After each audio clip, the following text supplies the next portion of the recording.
O esposo da pobreza, do espírito Júlio Diniz, pela psicografia de Francisco Cândido Xavier, do livro Parnaso de Além Túmulo, da editora da Federação Espírita Brasileira. Francisco de Assis um dia, assim que deixara a orgia no castelo, entregou-se à natureza, a uma vida de aspereza, num canto doce e singelo. Abandonara a vaidade, buscando a paz da humildade, a santa luz da harmonia. E nas horas de repouso, Francisco, em estranho gozo, a voz de Jesus ouvia: Filho meu, faze-te esposo da pobreza desvalida, emprega toda a tua vida na doce faina do bem. Francisco ouve: ninguém vai ao céu sem a bondade, que é a grande felicidade de todos os corações. Esquece as imperfeições, vai conforta os desgraçados, sedentos e esfomeados, flagelados pela dor. Quem alivia e consola, recebe também a esmola das luzes do meu amor.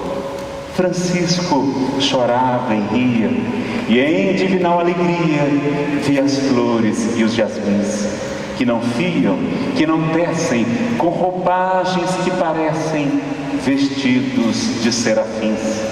As aves que não trabalham e, no entanto, se agasalham nos celeiros da fartura, saltando de galho em galho, buscando a graça do orvalho, bênção do céu doce e pura. Vi a terra enverdecida, exaltando a força e a vida, a seiva misteriosa no seio dos vegetais e a ânsia cariciosa das almas dos animais. E sobretudo ainda havia a sacrossanta harmonia do coração sofredor, que não tendo amor nem luz, tem tesouros de esplendor no terno amor de Jesus. Francisco de Assis então submerge o coração em sublimes alegrias, entregou-se às harmonias vibrantes da natureza, tornou-se um amparo da dor e, guiado pelo amor, fez-se esposo da pobreza. Júlio Diniz, Chico Xavier, Parnaso de Além Túmulo. Meus queridos amigos, nós fomos incumbidos de uma missão muito difícil: falar sobre um roteiro para a redenção da humanidade. E fomos nos socorrer, é claro, do professor Hippolyte Léon Denis Arribas, conhecido por muitos de nós como Allan Kardec. E na obra A Que Devo a Minha Vida, eu teria cometido suicídio, sofrendo de depressão, uma quebra financeira muito grande, se não fosse o Livro dos Espíritos e o Evangelho segundo o Espiritismo, eu não teria suportado. Eu estou aqui falando aos senhores, graças ao trabalho desse homem há mais de 150 anos. Agradeçamos a Allan Kardec, porque foi o grande missionário que guardou com a fidelidade o amor, a dedicação necessária para que essa doutrina chegasse de maneira límpida, restaurando o Evangelho de Jesus. E ele faz essa interrogação no capítulo 15 do Evangelho segundo o Espiritismo. Ele vai tratar do que precisa o Espírito para se salvar, para ser salvo, falando da salvação. Realmente no Espiritismo nós falamos também dessa palavra, que nós vamos entender que não é propriamente a salvação tradicional das igrejas, dessas igrejas pentecostais, da Igreja Católica. A salvação que o Espiritismo fala é justamente esse estado de espírito, é encontrar o reino dos céus, que a gente sabe Como no Evangelho de João está escrito: o reino de Deus está dentro de vós. Salvação também no sentido daqueles juízos gerais, como ensina Allan Kardec no livro A Gênese, porque ele, analisando o sermão profético, as profecias de Jesus, o próprio Apocalipse, ele vai verificar que de tempos em tempos não ocorre, na verdade, final do mundo, final do planeta, final da vida, não, mas final dos tempos, final de ciclo, de uma era, de uma época, para a chegada de uma nova era, de uma nova época, um ciclo novo, em que o nosso planeta deixará a condição de expiação e provas, passará para a condição de mundo de regeneração, onde quase não haverá sofrimento, onde não será mais o mal que predomina, como nos falou tão bem o nosso querido Ismael Batista. Mas somente terão autorização de reencarnar aqueles espíritos mais ou menos bons, porque nós não somos uma grande coisa, não é, pessoal? A gente se conhece, a gente sabe que a gente não é flor que se cheire, mas já temos pelo menos a semente, já começamos a buscar o bem, o esforço, a caridade. E ele vai então dizer que há essas separações, essas triagens, e Jesus nos falou dela muito bem. E Kardec, no Evangelho que o Espiritismo vai analisar, no item 1, não é? Ele vai dizer, naquela linguagem figurada que ele explica, que Jesus falava a pastores, a agricultores, a pescadores, a pessoas simples. Então ele deveria falar, como está em O Livro dos Espíritos, de acordo com o local e os tempos, a época e o local, ou seja, os costumes, os usos. E para isso precisamos conhecer também, como nós vamos fazer hoje no estudo de uma de suas parábolas, nós vamos, não é, tentar investigar como é que, o que significava cada coisa na Palestina do século número 1, na época de Jesus. E vamos ver que é completamente diferente, como nos ensina o querido expositor Haroldo Dutra Dias em suas palestras, que eu, aliás, eu recomendo a todos, não é? Vale a pena vocês conhecerem também.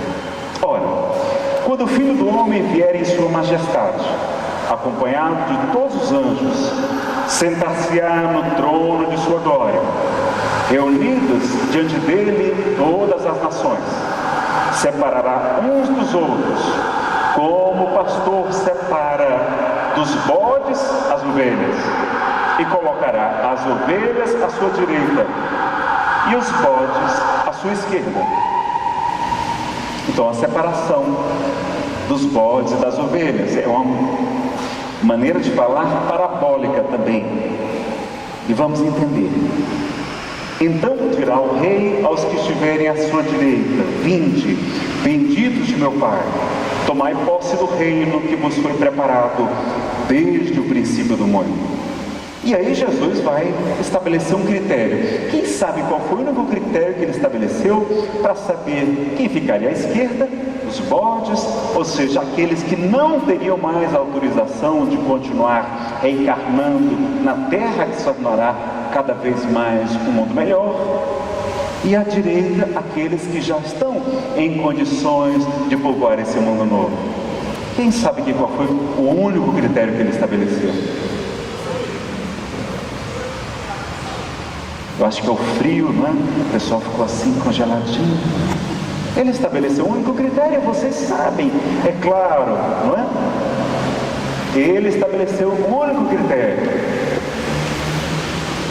Porquanto tive fome e me destes de beber, tive sede e me destes de beber, careci de teto, estava desabrigado e me hospedastes, estive nu e me hospedastes, achei-me doente e me visitastes, estive preso e me foste ver, me foste visitar quando eu estava preso. Jesus faz da caridade o único critério na separação dos cabritos das ovelhas. O único. Então não precisa ser espírita, não precisa ser católico, não precisa ser protestante, não precisa aceitar Jesus, ser batizado, passar por qualquer iniciação mística. Não, precisa fazer a caridade. Não basta ter boa intenção, não basta falar, não basta dar palestras, que também é um tipo de caridade. Precisamos agir. A nossa ação tem que ser investida de amor. Podemos até ser ateus, não acreditar sequer em Deus, mas estivermos combatendo já o vício mais radical, questão número 913 do Livro dos Espíritos, que é o egoísmo principal da humanidade. Ele e o orgulho, não é? São as duas maiores chagas que trazemos. Quem já estiver combatendo o egoísmo já está habilitado a trabalhar, a ficar no mundo de regeneração. Mas é agindo, não é só pensando. Não basta a boa intenção, ok?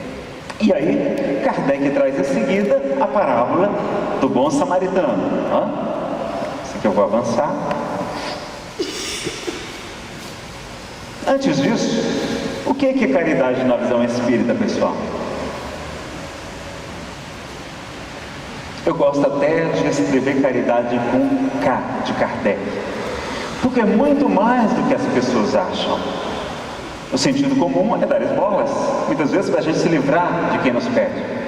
Mas a caridade é muito mais ampla. Nós vamos verificar na questão 886 do Livro dos Espíritos, Kardec perguntar: qual o sentido da palavra caridade? Como a entendia Jesus?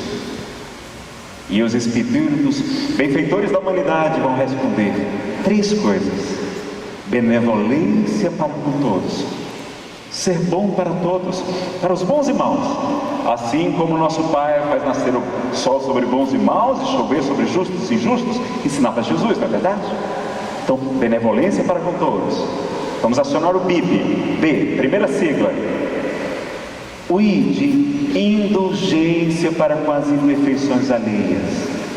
Dar um desconto, ser doce, ser generoso com as imperfeições do próximo. Então, indulgência para com as imperfeições, porque nós também precisamos de descontos. Bem-aventurados os misericordiosos, porque eles próprios obterão misericórdia.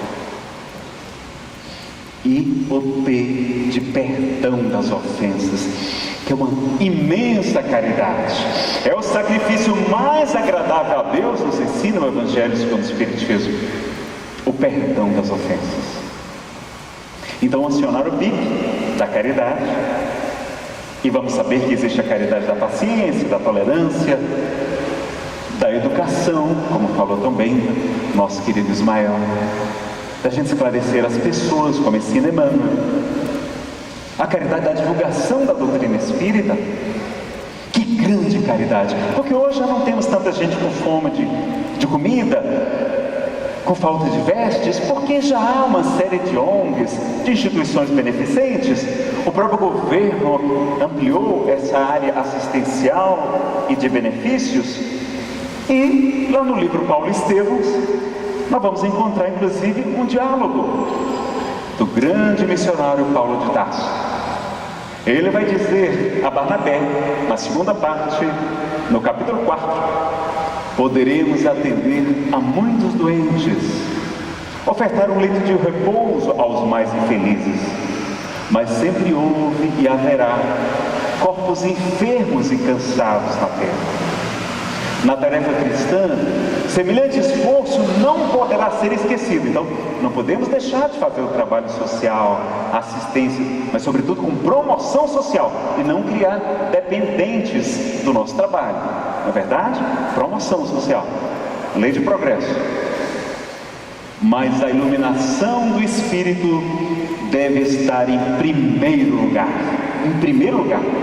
Se o homem trouxesse o Cristo no íntimo, o quadro das necessidades seria completamente modificado. E o que é que Paulo mais faz? Divulgar. O que é que Jesus mais fez? Divulgar a boa nova. O que Kardec faz? Consolidar bem a doutrina para que a gente pudesse divulgar. Quem foi o maior divulgador do Espiritismo no planeta?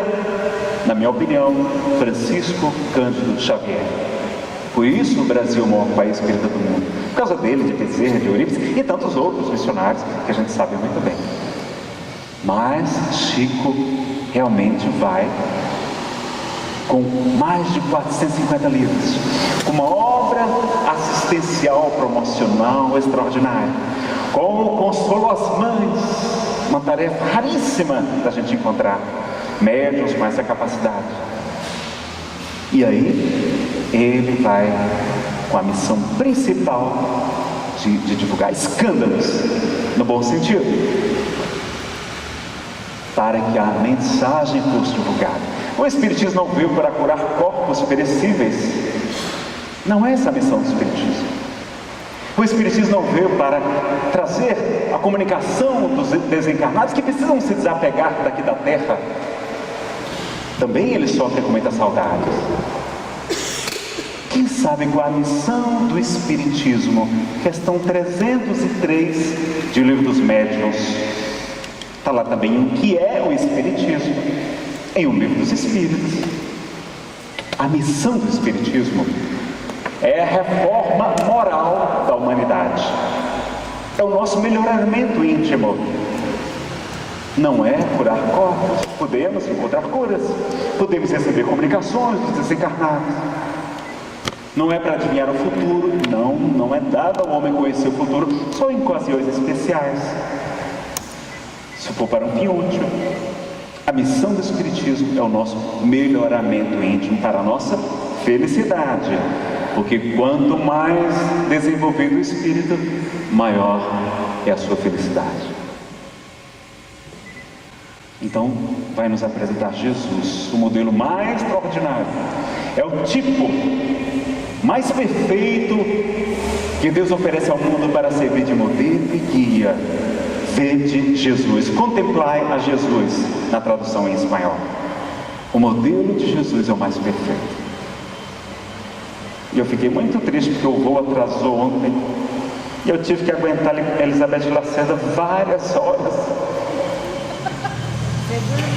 Saímos meio-dia lá.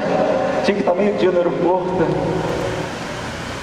Chegamos aqui 10h20, a palestra do nosso querido Isaías Claro, sobre Jesus, a luz do mundo. Nós não podemos assistir, mas podemos abraçá-lo pelo menos. E depois assistiremos ao DVD, né, para ajudar também nos trabalhos sociais, a divulgação da doutrina. Então vejam, Jesus, e ele vem nos dizer que é a caridade. Então, a caridade também da divulgação, como está lá no livro Estude Viva, capítulo 40, Emmanuel nos ensina que o Espiritismo nos solicita uma espécie permanente de caridade, a caridade da sua própria divulgação. As curas de Jesus, os fenômenos de Chico Xavier e de tantos outros, Eurípides, eram para chamar a atenção para a mensagem que é libertadora, que é a mensagem que edifica. Então vamos estudar hoje a parábola do bom samaritano, quando a gente vai entender o mandamento maior, o grande mandamento, de o que é amar a Deus sobre todas as coisas, de toda a tua alma, de todo o coração, com todas as tuas forças.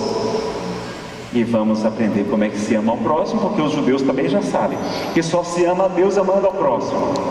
É no contato com o semelhante que nós demonstramos o nosso amor a Deus.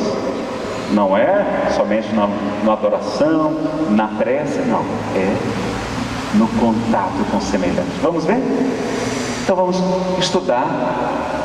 Eu sequestrei do Haroldo, né, muitas dessas informações. Ele tem uma palestra linda. Confiram depois dessa palestra, né, O Bom Samaritano, de Haroldo Dutra Dias. Há em DVDs, há em, inclusive outras versões na internet. Pena que eu deixei o slide escuro, eu vou trocar amanhã. Então, levantando-se, disse-lhe um doutor da lei para o tentar: Mestre, o que preciso fazer para possuir a vida eterna? Só tem um detalhe: existe um contexto de cada parábola. Antes de estudar a parábola, temos que ler os capítulos anteriores, saber o que Jesus estava fazendo, quem estava ao seu redor, por que ele estava ensinando aquilo. E curiosamente, não é? Jesus estava vindo da Samaria, onde não foram hospedados. João ficou indignado. João perguntou a Jesus: Senhor, desejais que eu peça ao Pai para que desça um raio e dizime os samaritanos? Fogo do céu, como eles chamavam, não é? Que eu peça para que havia esse mito de que quem não hospedasse para eles aquela região desértica, as pessoas caminhando a pé, era um dever, era um costume sagrado. As pessoas tinham o dever de hospedar os peregrinos. Se não hospedassem, poderia até cair raio, fogo do céu, como eles chamavam. Então vejam como é que era João. Olha que doçura. E Jesus vai tocando o coração daqueles homens, não é? Com muito carinho. E aí eles tinham se passado a noite ao relento, não foram receber o alimento, chegaram cansados, não é? Esfomeados. E a recepção foi essa: o doutor da lei vem tentá-lo. Não veio se aconselhar, aprender, queria tentar Jesus, queria demonstrar que ele era um falso profeta, queria humilhá-lo. E ele vai perguntar: o que eu preciso fazer para possuir a vida eterna? Respondeu-lhe Jesus: que é o que está escrito na lei? Que é o que lês nela? Porque uma coisa é o que está escrito, outra coisa é a maneira que a gente interpreta. É muito diferente. O Corão é um tratado de amor, de leis civis, mas muitos interpretam para produzir a guerra dos seus interesses, prevalecer, não é? O seu egoísmo em vez do verdadeiro amor que Maomé pregava. Então não é só o que está escrito. Como é que a gente interpreta? Ele respondeu: amarás o Senhor teu Deus de todo o coração, de toda a tua alma, com todas as tuas forças e de todo o teu espírito, de todo o teu entendimento. Há várias traduções. E a teu próximo como a ti mesmo. Está em Deuteronômio e Levítico. Eles repetem isso 3 vezes ao dia. É o chamado. Disse-lhe Jesus: respondeste muito bem. Faça isso e viverás. Ou seja, alcançareis a vida eterna, a vida plena, porque já somos espíritos imortais. Mas o homem, querendo parecer que era justo, olha, querendo mostrar que era bonzinho, diz a Jesus: quem é o meu próximo? Porque a gente vai explicar aqui também. Bom, a primeira informação é que eles haviam discutido: olha, quem vai herdar a terra? E lá no Antigo Testamento dizia: olha, que Abraão iria herdar a terra, que Isaac e Jacó iriam herdar a vida eterna. Então que os patriarcas iam herdar a vida eterna. Mas alguém certo dia disse: olha, Abraão morreu, Isaac também morreu, e agora? Quem vai herdar a vida eterna? E eles então decidem responder, chegar à conclusão de que seriam justos. Olha, os justos herdarão a vida eterna. Ótimo. Só que havia um problema. No direito, às vezes, o conceito é o mais importante. Que é justo? E aí chegaram à conclusão de que quem cumprisse os 614 mandamentos que se encontram na Torá, nos 5 livros do Antigo Testamento atribuídos a Moisés, é justo. Quem cumprisse, fizesse. E era difícil, não? Muitos mandamentos, muitos rituais, de purificação inclusive. E aí você não, quem fizer os 10 mandamentos do Monte Sinai é justo. Já melhorou. E aí, para facilitar, não, quem fizer o chamar, amar a Deus desta maneira que nós falamos, e ao próximo como a si mesmo, já é justo. Só que aí havia outra discussão, porque quando a gente não quer fazer o bem, a gente fica arrumando desculpa, criando teorias. Ah, mas não, isso é assim. Não, mas isso é espiritismo. Ah, mas não concordo com isso do espiritismo. Então, aí não vai fazer o bem. A gente não vai deixar de fazer a caridade. Não. A gente fica arrumando desculpa para não fazer o bem.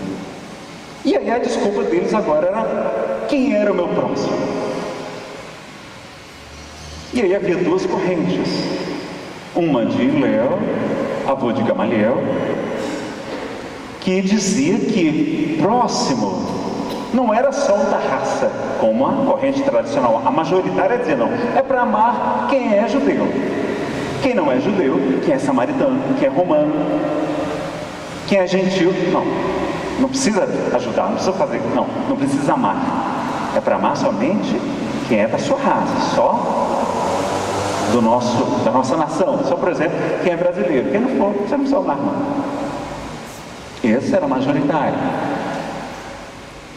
E essa discussão. E o doutor, então, queria tentar Jesus. Porque Jesus dissesse: não, próximo é a humanidade inteira. Ele dizia: ah, mas eu não sou dessa corrente. E você está errado por isso, por aquilo outro. Mas aí Jesus dá uma lição, não só nele, mas também nos apóstolos, que estavam indignados com os samaritanos, porque as 10 tribos ao norte, não é? Se juntaram, formando a Samaria, e as 2 tribos do sul fizeram também uma sua união e se tornaram os judeus. E havia um ódio mortal entre eles. Havia relatos de assassinatos de judeus e também de samaritanos, entre uns e outros. Se odiavam. Aí Haroldo disse assim: olha, imagine que você vai fazer uma palestra para homens bomba. Você está lá no ginásio falando para 300 homens bombas. Você é convidado para falar. E você vai falar, e na hora de você contar uma história, o bom moço da toda história que você escolhe, quem é? Um israelita ou um americano. Serão suas últimas palavras naquela encarnação, não é verdade? E Jesus faz isso. Ele impressionava com a sua capacidade de chocar. Por isso que as suas palavras jamais passariam, porque são, além da concisão, da verdade imorredora, da profundidade também e do impacto que ele causava nas pessoas. Vamos analisar? Primeiro vamos saber o que é amar a Deus de todo o coração, e vamos ver se na parábola do bom samaritano ele vai cumprir todos os requisitos. Amar de todo o seu coração, para eles, o coração não é como para nós, no sentido figurado, não é a sede do sentimento só, não. É a sede da inteligência também e do sentimento. Então, amar de todo o coração é usar todo o amor e toda a nossa sabedoria. Isso é amar de todo o coração. Então, para fazer caridade também tem que ter inteligência, tem que saber se a gente não está ajudando aquela família por um tempo demasiadamente, tem que nos avisar: olha, vamos ajudar o senhor por 3 meses, por 6 meses. O senhor tem que fazer um curso de alfabetização de adultos, o senhor deve fazer aqui, buscar as suas condições, buscar emprego, buscar suas aposentadorias, se for o caso. Aquela pessoa realmente doente, que não tem como se sustentar, a gente vai fazer também toda a nossa ajuda. Mas o esclarecimento do Espírito vai ser a nossa principal missão atualmente. E na época, desde a época de Jesus também o era. Ele não ficava distribuindo só alimentos, não. Ele estava lá para pregar, para anunciar a boa nova. O reino dos céus é a palavra que vocês mais encontram no Evangelho, é reino dos céus, é o que ele mais fala, é o que ele mais repete, reino dos céus. Então, Emmanuel até explica que quem ama e quem sabe, ele faz uma comparação, quem sabe é como uma placa em meio ao deserto. O viajor saberá para onde ir, mas morrerá de sede no caminho. Quem ama é como um oásis em plena desertidão. Saciará a sede do viajante, mas ele morrerá sem saber que caminho tomar. Então, temos que amar com a sabedoria e com o amor, as duas asas, né, que ele nos ensina. E isso é amar a Deus de toda a alma, aliás, todo o coração. Inteligência e amor. E o que é amar de toda a tua alma? Bom, alma para eles entendem que é uma coisa só. O corpo e a alma estão juntos, como uma unidade. E para nós, espíritas, a alma é o espírito encarnado no corpo. Então, amar com toda a alma é amar através de ações, da prática. É realmente demonstrar o amor, não ficar somente no pensar, no sentir, mas demonstrar com ações práticas.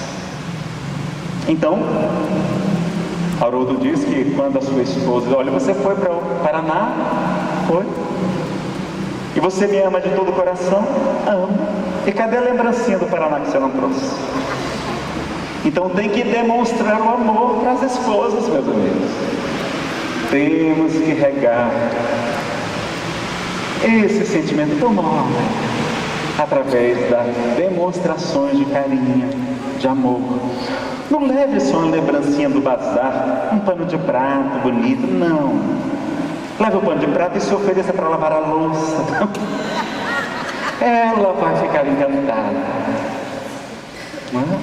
Então esse carinho que os homens e as mulheres devem ter uns para com os outros. E o que é amar, Nazareno? Com todas as tuas forças. Lá no original está com todos os teus muitos, ou seja, com todas as tuas posses. Tudo que a gente tem que estar a serviço de Deus. Não é distribuir para os pobres, não. Paulo já entendia isso, como ele ensina na carta aos Coríntios. Mas é colocar tudo que nós temos, tem que estar a serviço de Deus. O nosso carro, os nossos bens, como os bens da inteligência, do tempo, da juventude, da saúde, do dom de falar, do dom de acolher, enfim, dos vários dons, né, que nós poderemos trazer e desenvolver cada vez mais. Então, já aprendemos?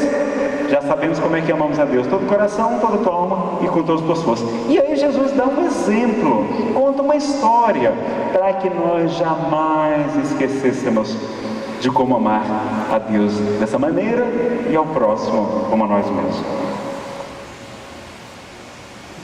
E conta a parábola do bom samaritano. Jesus, tomando a palavra, lhe disse, essa é a tradução de Guilherme Ribeiro, é a tradução clássica, né, do Evangelho segundo o Espiritismo.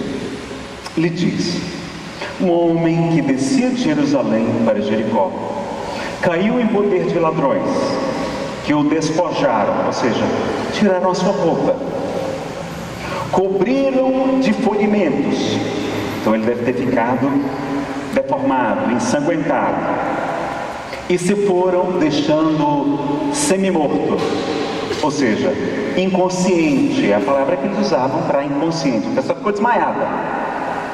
Então está nu, está desmaiado, está sem roupas e não pode falar. Como é que a gente reconhece uma pessoa naquela época? Todos estão tostados de sol, todos têm mais ou menos a mesma raiz. Como é que eu sei se é um samaritano, se é um romano, se é judeu, se segue a minha escola de interpretação ou não? Não dá para saber. Se for um cadáver, eu, um sacerdote, se eu tocar num cadáver, tenho que passar por rituais de purificação muito demorados. E talvez, inclusive, não possa trabalhar naquele dia. Aliás, não poderei trabalhar naquele dia no templo, onde era feito um rodízio, e não poderia receber o salário. O que as pessoas vão pensar de mim se eu tocar em um cadáver? É algo impuro. E eles levavam isso muito a sério. Não dá para reconhecer pelo sotaque, pela língua, porque ele está desmaiado. Ele não está com a roupa, então não dá para saber se ele está usando roupa de romano ou roupa de judeus. Então não dá para identificar. Jesus coloca uma pessoa que não dá para identificar. Aconteceu em seguida que um sacerdote, descendo pelo mesmo caminho, o viu e passou adiante. Ou seja, a pessoa que deveria praticar o bem, vê,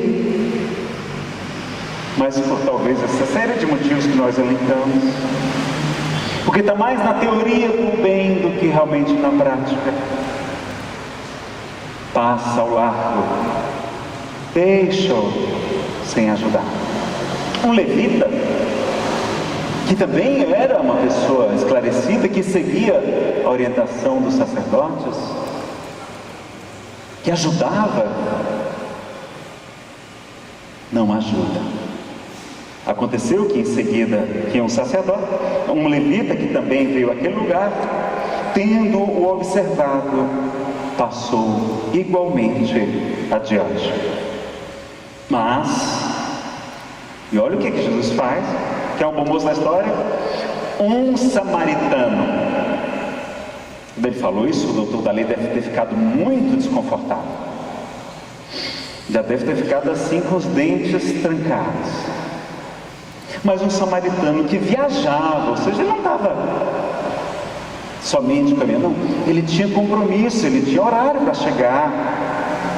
Se parasse ali, talvez ele perdesse negócios. Que viajava, chegando ao lugar onde jazia aquele homem, e tendo visto, foi tocado de íntima compaixão. Ou seja, ele vê, então ele analisa se ele pode, se não é uma armadilha, se ele tem condição de parar, se ele tem condição de ajudar. Porque está lá na questão 642, quando Kardec pergunta se para ser agradável a Deus e assegurar a sua posição futura, bastará o homem não fazer o mal? E os Espíritos respondem que não basta a gente não fazer o mal, meus amigos. Eles nos dizem, não, pois deverá fazer o bem no limite de suas forças. Então, mas a gente tem que ter limite também, não é? Tem gente que acha que não tem limite. Então, precisamos ter limites, como Jesus tinha. Está lá no episódio da mulher cirofenícia. E ele tinha uma missão, ajudar a pregar aos israelitas. Quem vai pregar para vocês é outras pessoas, não sou eu. Aí ela, intercede. Eu vou contar a história que é rápida. Ela vai pedir que Jesus cure sua filha, e ele vai dizer, mulher, eu não vim senão para as ovelhas desgarradas de Israel. E não é justo, não é lícito eu tirar o pão da mesa dos filhos para dar aos cachorrinhos. Mas ela vai dizer, Senhor, mas até os cachorrinhos comem das migalhas que caem da mesa dos filhos. E ele vai dizer, mulher, grande a tua fé, seja feito conforme tu crês. Então Então vejam que ele tinha limites. Ele disse: olha, eu vou vir essa missão aqui para o planeta, mas vou pregar para o povo israelita. Quem vai pregar para os gentios é Paulo, vai ser Tiago, mas vão ser os outros. A missão dele tinha limites. Então a gente já tem que ter também limites. E isso é auto-amor. Deverá fazer o bem no limite de suas forças, pois responderá pelo mal que surja da sua omissão no bem. Então nós somos muito mais maus por omissão, por deixarmos de praticar o bem, como Ismael estava ensinando, do que, na verdade, de fazer algo muito prejudicial. Então temos que agir, fazer, divulgar. Então, ele analisa, usa a inteligência, mas ele não é somente inteligência, ele vai ser tocado de íntima compaixão. Ele é amor. Ele ama e ele sabe. E aí nós vamos ver vários verbos que eu sublinhei aqui. Aproximou-se dele, deitou-lhe óleo e vinho nas feridas e as pensou. Depois, pondo-o no seu cavalo, levou-o a uma hospedaria e cuidou dele. Olha quantos verbos tem aqui. Aproximou-se, deitou-se-lhe, pôs no seu cavalo, levou-o à hospedaria, cuidou dele.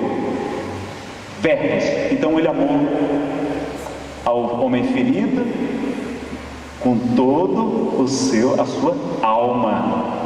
Aqui foi com todo o coração e aqui com toda a sua alma.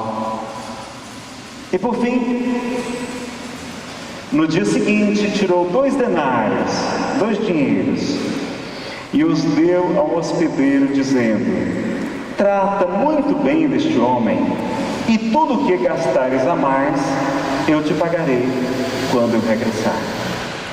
Ou seja, aqui ele colocou as suas posses, não é? Além do cavalo, ele colocou todas as suas posses a serviço do homem que não conhecia, que não fazia para receber nada em troca. Essa é a maior virtude que existe na doutrina espírita.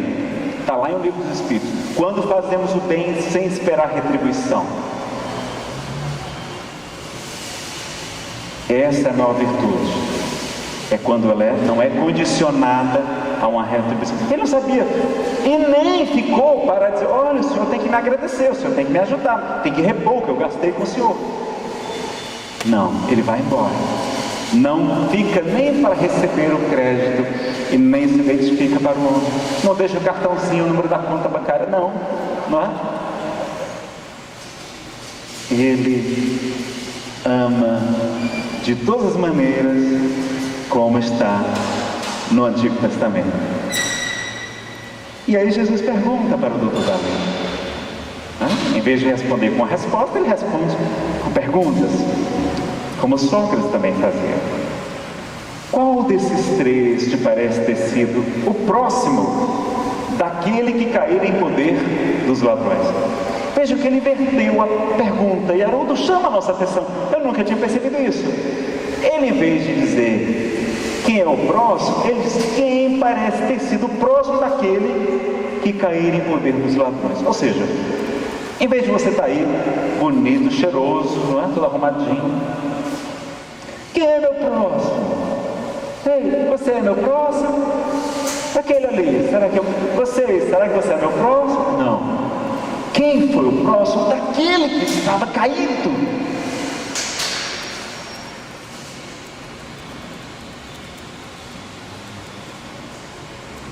Inverte a posição para que a gente saia do ego e se coloque no lugar do outro.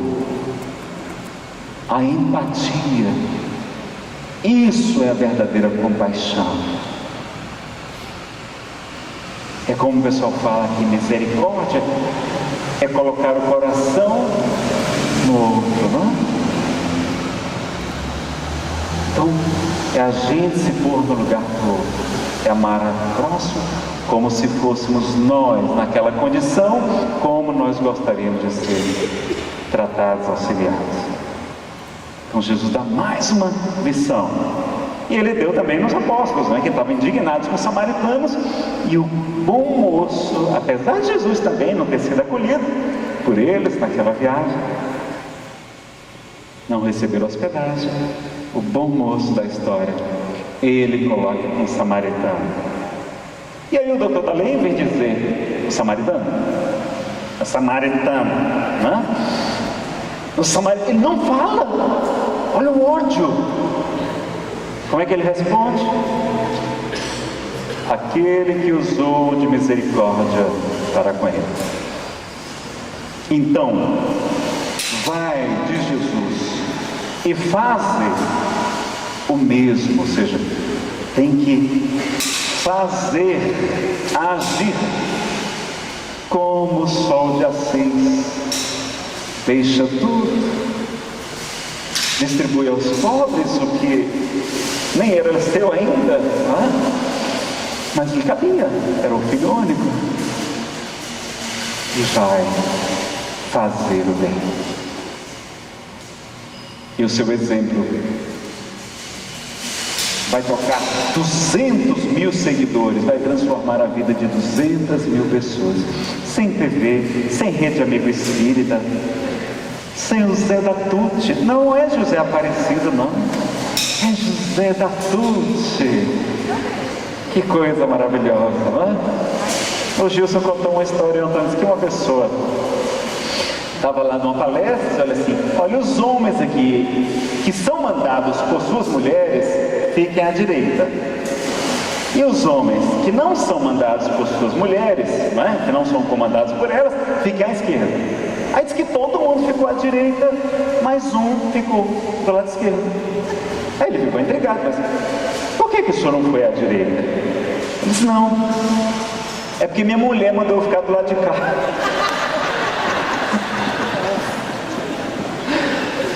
Então, naquele tempo não tinha Zé da Tucci, não tinha,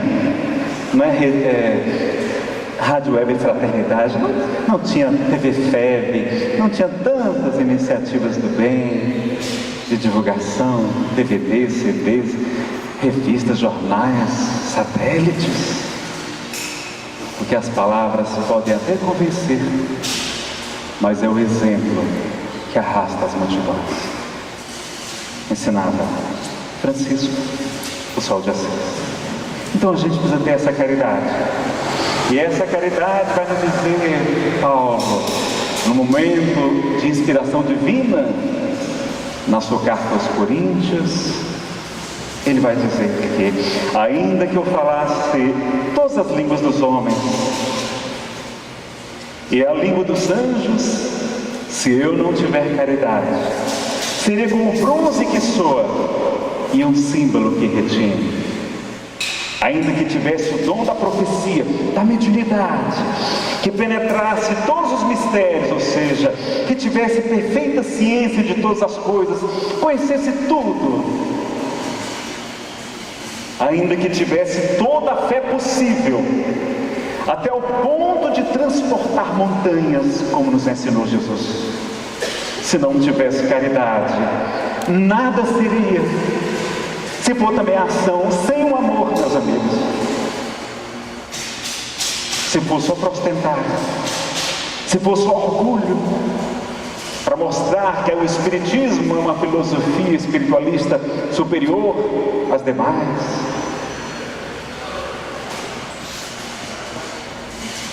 se for para isso, a gente tem que repensar, fazer uma pausa. André Luiz Peixinho, presidente da Federação Espírita da Bahia, fez uma pesquisa com 40 voluntários. E ele perguntou, por que vocês fazem esse trabalho social? E eles responderam que por causa da caridade, nós temos dever de amar ao próximo, enfim. Eles não, mas por que outros motivos você também faz caridade? Chamou cada um em particular. Dos 25 que responderam, dos 40, 25 responderam que faziam caridade com medo de ir para o umbral. Vocês têm medo de ir para o umbral? Vamos perder o medo de ir para o umbral? Então, outro parênteses, dentro do parênteses. Frederico Menezes tirou o medo da gente de ir para o umbral. Esse exposto pernambucano esteve em Fortaleza e participou de um congresso. Eu estava lá participando, eu era médium de transporte lá em Fortaleza. Transportava os palestrantes, né, no aeroporto, para onde se hospedavam. E Isaías, claro, eu tive a honra de tê-lo, não é, na nossa condução, porque eu não sabia fazer nada, mas tinha um carro, então, né, vamos lá ajudar. Estava lá ajudando. E o Gilson, meus amigos, está sozinho transportando os palestrantes. Queria que vocês se voluntarizassem, alguém pudesse ajudar. Os horários são distintos, às vezes a gente, né, os voos saem mais cedo amanhã. Depois da palestra eu vou sair imediatamente, eu e a Elizabeth Lacerda, nosso voo é 10 e pouquinho, 10 e meia, 11 e meia, a gente tem que estar 10 e meia no aeroporto. Terminou a palestra, já vou estar com mala pronta, já direto para o aeroporto. Será que vai ter gente para levar? Então, para os outros expostos, são vários expostos, tem teatro, que maravilha está esse encontro espírita de Presidente Prudente. Parabenizar a USE Intermunicipal que está realizando aqui, parabenizar a casa que estamos também celebrando, festejando, o trabalhador Gilson que nos convidou, uma salva de palmas para todos eles.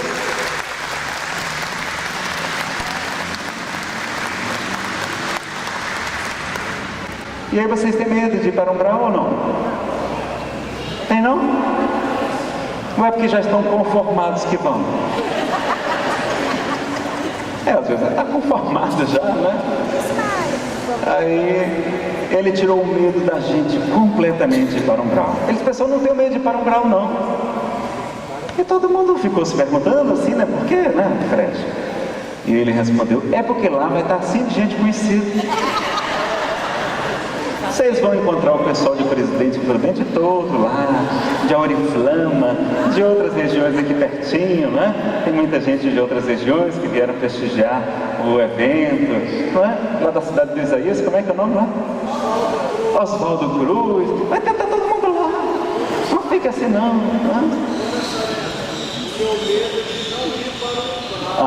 é fazendo com medo dele de não ir para lá.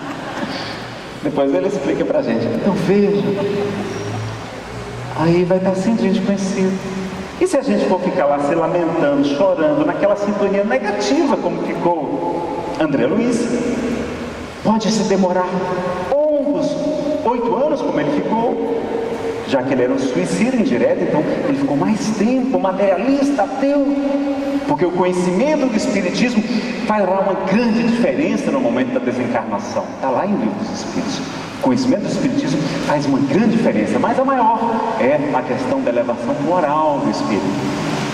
E aí, em vez de ficar lá 8 anos, lá como eu imaginava que eu ia ficar, ela disse, não, eu vou. Aí Divaldo diz, floresça onde for plantado, então faço bem. Então eu já falei para minha esposa, disse, Fernanda, quando eu desencarnar, coloca uma placa, um crachá bem grande, escrito trabalhador. Que é para quando eu chegar lá no umbral, o pessoal, mas Nazareno, você aqui, você que era um palestrante internacional, né? Sobral, a cidade lá do meu Ceará. Aí eu disse, mas vim aqui, mas é a serviço. Estou aqui a trabalho. Aí vamos fazer palestras, vamos aplicar passes, vamos fazer estudos tematizados da doutrina espírita, o ESD, ou ESD, né, como se chama aqui, lá no umbral, o Evangelho no lar, estudo evangelho segundo o Espiritismo, floresça onde for plantado. E a gente vai fazer tanto bem com os espíritos. Olha, tira esse povo daqui o mais rápido possível, né? Até nos ajudar a sair. Então a gente vai fazer o bem onde estiver. Por que a gente vai ficar chorando, lamentando, revoltado como ficou André Luiz? Não, a sua mãe desde sempre queria ajudá-lo e ele não percebia. O ministro Clarencio de nosso lar, de uma luz resplandecente, ele não percebia, porque ele estava na sintonia negativa, muito baixa, não se permitia ser ajudado. E aí, a gente vai começar a fazer o bem. E vai ficar chorando? Não. Preocupado? Não. Meus amigos, Deus é a inteligência suprema do universo. Deus é perfeito. Ele é soberanamente justo e bom. Se Ele achar que a gente precisa ficar algum tempinho, alguns minutos, algumas horas, lá nesse purgatório, né? Purgar significa purificar. O umbral é uma região de limpeza intensiva. A gente vai sair de lá muito melhor do que quando chegou no mundo espiritual. É um processo assim, né, de limpeza intenso. Aí o nosso orientador espiritual diz: Nazareno, o umbral é como se fosse um spa do espírito. Mas como é que é isso? Você sabe o que é spa? Aquele lugar que a gente paga para passar fome. É uma coisa horrorosa. O povo acorda a gente bem cedinho, né? Então ele está lá, nesse frio, que gostoso aqui que está fazendo. Aí, Nazareno, vamos correr. Bota a gente para correr. Bota para nadar. Hora dessa, água gelada. Hidroginástica. Não tem água aquecida, né? Hidroginástica, musculação. Ele aumenta a fome da gente. Quando chega na hora do almoço, o prato da gente só tem folhas. Alface, agrião, rúcula, tomate, né? Essas coisinhas assim. E aí você fica lá, no meio daquele matagal, né? Procurando se encontra alguma coisinha, né, mais consistente, um filezinho grelhado de alguma coisa e tal, que tem, que ninguém mais tem. A gente vai ficar ruminando aquelas folhas, você fica lá triste, assim, pensando, mas deve ter uma sobremesa. Vocês sabem qual é a sobremesa que tem lá nesse bar? Gelatina diet. E que é gostosa. Eu falava mal dela, estava fazendo dieta. É gostosa. Gelatina diet. O spa é uma coisa boa ou coisa ruim? É uma coisa ótima. A gente emagrece, a gente fica mais malhado, melhora a autoestima. É fundamental a atividade física para combater a depressão. Fundamental. Se não fizer, é candidato à depressão. E há outras doenças. É bom para diabetes, atividade física, é bom para a pressão alta, para, não é? A ansiedade, para tudo. É bom para tudo. São antidepressivos naturais, as endorfinas que a gente vai produzir. Precisamos fazer atividade física. E aí, a gente vai ficar mais bonito, vai arrumar mais uma paquera, não é? Vai conseguir desencalhar talvez. A gente vai arrumar emprego mais fácil se tiver em forma. A pesquisa mostrando que quem está na linha arruma um emprego com mais facilidade. Vejam como é bom. Então o spa é uma coisa boa ou uma coisa ruim? É uma coisa ótima. E aí o Samuel Lucas diz: Nazareno, umbral como se fosse o spa do espírito. Lá que a gente vai queimar as gordurinhas do orgulho, dos apegos, dos ciúmes doentios, dos arrependimentos mórbidos. Lá que a gente vai queimar essas gordurinhas e ficar sarado espiritualmente, né? Aí eu falei: mas Samuel, não tem um jeito de não passar por esse tal desse spa do espírito, não? Ele disse: tem sim. Aliás, muita gente não passa, viu, pessoal? Não é verdade que todo mundo vai para o umbral, não. Lá no livro Nosso Lar, a dona Laura, a mãe de Lísias, ela vai direto para o nosso lar. Irmão Jacó também, né, é resgatado e logo vai com Bezerra de Menezes para uma colônia espiritual superior. Não é verdade que todo mundo vai para o umbral. Lá, aliás, vai dizer que quem trabalha no umbral, no livro Nosso Lar, vai ensinar que tem bônus hora ganhar contado em dobro. Olha que maravilha! E tem direito a uma alimentação com mais substância, mais forte. É nessa turma que eu quero trabalhar. Eu gosto, né? Eu gosto ali das comidinhas. Então veja. Certa vez Chico Xavier estava com as amigas conversando. Ele disse: minhas irmãs, quando eu desencarnar, eu quero ir para o céu. Ela sorriu e disse: Chico, quando você for para o céu, lembre-se da gente, viu? Por favor, não se esqueça de nós. Ele sorriu e disse: acho que vocês não entenderam. O céu ao que eu estou me referindo é uma sigla. Significa Centro Espírita Umbralino. Eu quero trabalhar como médium no umbral, auxiliando meus irmãos que estão naquele sofrimento transitório, que nunca é eterno, o Espiritismo nos ensina. E aí, Ele disse: olha, é o espada do Espírito. Eu disse: não tem um jeito de não passar por esse espada. Não, eu disse: tem. É só fazer uma dieta na terra. Quem sabe qual é o alimento das almas? Capítulo 18 de um livro Nosso Lar, de Chico Xavier, de André Luiz. O amor. O amor é o alimento das almas, e a caridade é a sua manifestação, meus amigos. Vamos amar a Deus sobre todas as coisas, de todo o nosso coração, de toda a nossa alma, de todas as nossas forças, com todas as nossas posses.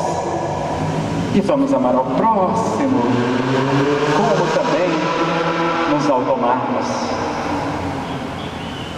Então o amor é a solução, e a caridade é a sua manifestação. E Paulo continua: e quando houvesse distribuído os meus bens, eu nem terminei o outro parênteses, foi agora que eu lembrei. Os outros, dos 25, estavam com medo de ir para um umbral. Dos outros 40, 15 disseram que faziam caridade para ganhar bônus hora, porque leram o Nosso Lar, né? A cada um segundo suas obras, está muito de acordo com o que Jesus ensina, e era uma remuneração espiritual que eles queriam receber. Então, interesse, né? Os dois primeiros grupos. E o último que sobrou, um deles disse: Peixinho, eu vou ser sincero com você, eu faço caridade também, porque eu adoro sair com meus amigos e contar para eles: olha, você não sabe onde é que eu fui esse domingo. Nós distribuímos tantas cestas básicas, subimos na favela tal, na comunidade qual, querendo demonstrar que ele era melhor que os outros, ou que o Espiritismo era uma religião no sentido amplo da palavra, melhor do que as demais. Então fazia caridade para contar vantagem. Então vejam que dos 40 voluntários, nenhum estava fazendo caridade sem o interesse pessoal, como o bom samaritano fez. Nazareno, então, é para parar o trabalho social? Não, eu não disse isso, não. É para fazer autoconhecimento, que é o meio prático mais eficaz de um homem melhorar-se nesta vida e de resistir aos maus arrastamentos. E Emmanuel nos ensina que nós deveríamos fazer tudo por amor, mas enquanto não aprendemos a fazer por amor, devemos fazê-lo pelo dever, porque é nossa obrigação auxiliar os nossos irmãos. Então vejam que a gente vai continuar trabalhando, mas vamos começar a investigar e trabalhar isso para aprender a amar, como Jesus nos convida: eis que vos deixo um novo mandamento, amai-vos uns aos outros, como eu vos tenho amado. É amar incondicionalmente, é o amor renúncia, é o amor sacrifício, sacro ofício, trabalho sagrado com Jesus, porque com Ele o jugo é suave, o fardo é leve, e encontraremos enfim repouso para as nossas almas, encontraremos o reino dos céus.